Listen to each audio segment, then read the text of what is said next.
if you want to enable and set watermark for your Samsung Galaxy S25, follow the simple steps. So first of all, open up your camera application. Now locate this 4 dots at the right corner, open it up, and choose your gear icon. Now locate your watermark, tap on it. So first of all, let's enable it by tapping on the switch. Now you can choose what you want to add. You can show your model name, or you can add up something custom. Press save. Now you can see it on the preview. Also, you can add up your date and time if you want to. So simply tap on the check marks. You can choose the font. You can choose the alignment.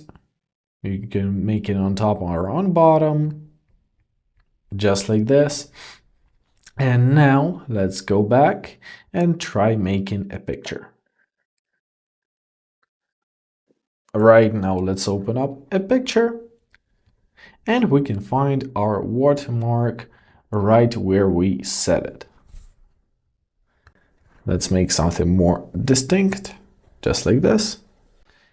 As you see, it works.